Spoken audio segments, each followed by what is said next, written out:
Pagbasa mula sa aklat ni Propeta Ezekiel. Ito ang sinasabi ng Panginoon. Marahil ay sasabihin ninyong, hindi tama itong ginagawa ko. Makinig kayo mga Israelita. Matuwid ang aking tuntunin. Ang pamantayan ninyo ang baluktot. Kapag ang isang taong matuwid ay nagpakasama, mamamatay siya dahil sa kasamaang ginawa niya. At ang masamang nagpakabuti at gumawa ng mga bagay na matuwid ay mabubuhay.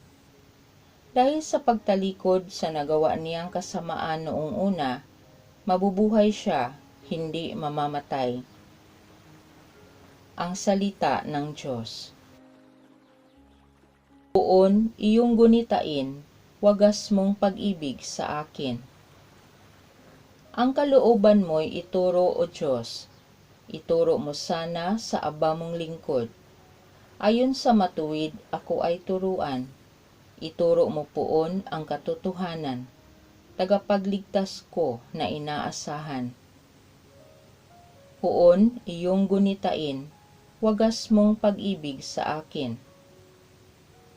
Poon gunitain, pag-ibig mong wagas, at ang kabutihang noon pa'y nahayag.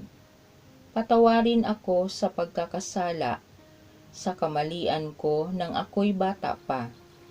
Pagkat pag-ibig mo'y hindi magmamaliw, ako sana poon ay alalahanin.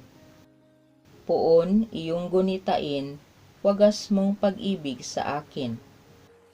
Mabuti ang poon at makatarungan, sa mga salarin ay guro at patnubay.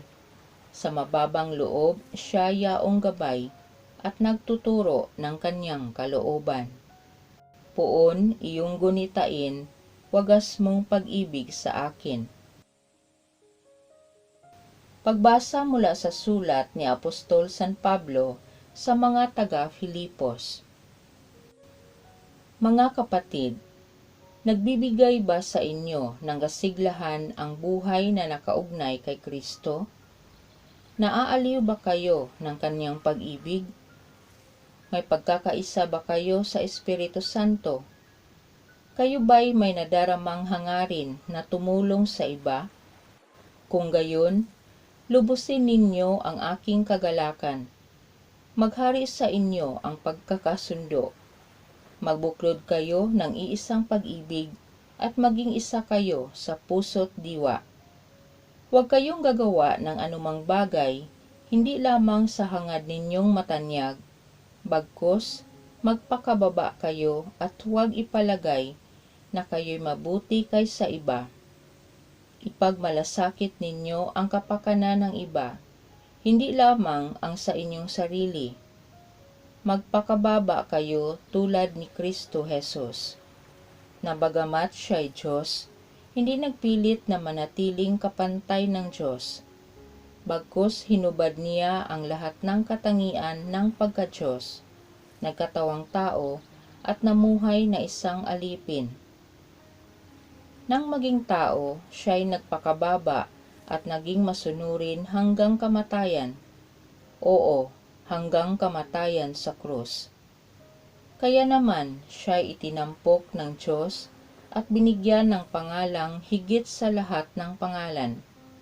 Anupat ang lahat ng nilalang na nasa langit, nasa lupa, nasa ilalim ng lupa ay maninikluhod at sasamba sa Kanya. At ipapahayag ng lahat na si Kristo ang Panginoon sa ikararangal ng Diyos Ama. Ang salita ng Diyos.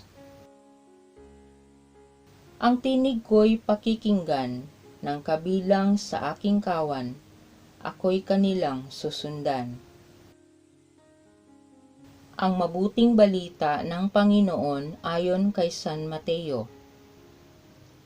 Noong panahong iyon, sinabi ni Jesus sa mga punong saserdote at mga matatanda ng bayan, "Ano ang palagay ninyo rito? May isang tao na may 2 anak na lalaki. Lumapit siya sa nakatatanda at sinabi, 'Anak, lumabas ka at magtrabaho sa ubasan ngayon. Ayoko po, tugon niya. Ngunit nagbago ang kanyang isip at siya'y naparoon. Lumapit din ang ama sa ikalawa at gayon din ang kanyang sinabi. Opo, tugon nito, ngunit hindi naman naparoon. Sino sa dalawa ang sumunod sa kalooban ng kanyang ama? Ang nakatatanda po, sagot nila. Sinabi sa kanila ni Jesus, sinasabi ko sa inyo, ang mga publikano at masasamang babae ay mauuna pa sa inyong pasakop sa paghahari ng Diyos. Sapagkat naparito sa inyo si Juan at ipinakilala ang matuwid na pamumuhay, at hindi ninyo siya pinaniniwalaan. Ngunit pinaniniwalaan siya ng mga publikano at ng masasamang babae. Nakita ninyo ito, subalit hindi pa rin kayo nagsisi at naniwala sa Kanya. Ang mabuting balita ng Panginoon.